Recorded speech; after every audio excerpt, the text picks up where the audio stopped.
On September 22nd, 1918, Hans Scholl was born. And just about 2 years later, on May 9th, 1921, his sister Sophie was born. And later, they would both be in the resistor group called the White Rose. Hans and Sophie Scholl lived in Wittenberg, Germany with their siblings, Ing, Elisabeth, Werner, and their parents, Robert and Magdalena Scholl. They grew up as any normal German family in the early 1900s. They followed Hitler and the Nazis, and they were in the National Socialist youth groups, as were all of their friends. It wasn't until Hitler started abusing his power more that Robert and Magdalena realized that something was wrong. The kids liked their National Socialist group. They got to go camping, hiking, and more fun activities with their friends. But when Hitler made them mandatory and illegalized other youth groups, Mr. and Mrs. Scholl started to pull away from the Nazis, although they did not stop their children from participating. Robert did give them lectures on why the Nazis were bad. This drove a wedge between Robert and Hans. Hans loved his National Socialist youth groups. Sophie was a fan as well, although she was only there for her friends.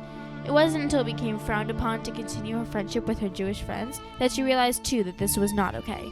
Hans's moment of realization occurred at the Nazi Party rally in Nuremberg in 1936. Everyone said it was a big deal to go, but when Hans returned, he was so disappointed.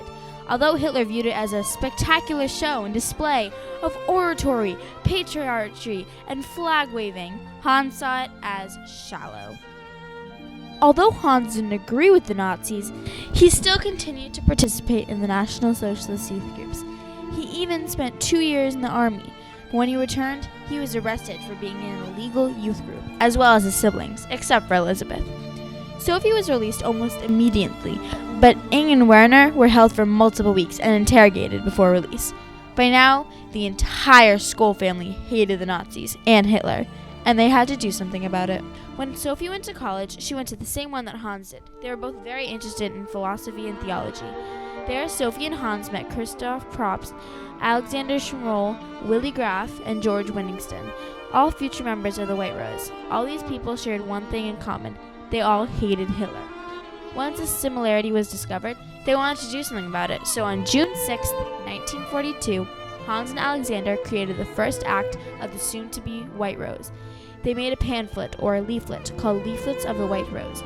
This was all about how Germans blindly followed Hitler without even knowing what he really does. These pamphlets were distributed in many different ways. They would mail them to various cities, randomly select someone from a phone book, and even throw them out of British airplanes flying over Germany. By now, everyone else had joined the White Rose and were ready to create the rest of the leaflets. The next 3 were given out between mid-June and mid-July.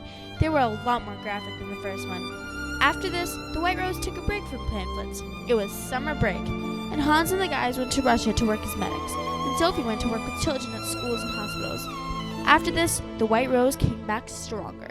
The men had seen horrific things in Russia. Alexander had tried to escape, but was caught and killed. Sophie learned the cruel truth that mentally ill kids were taken out of hospitals and murdered. This was the inspiration for the 5th leaflet. After that, the gang wanted to do something more than leaflets. At night, they spray-painted messages about Hitler everywhere, except for Sophie. Hans didn't want Sophie to know because he thought it'd be too dangerous. The 6th and final leaflet was posted after Germany's defeat in Stalingrad. This is what got them caught. The police had been looking for them everywhere since the first leaflet. Most of them were arrested, but Hans and Sophie were put to death. Sophie's last words were, "How can we expect righteousness to prevail when there's hardly anyone willing to give himself up individually to a righteous cause? Such a fine sunny day and I have to go, but what does my death matter if through us thousands of people are awakened and stirred to action?"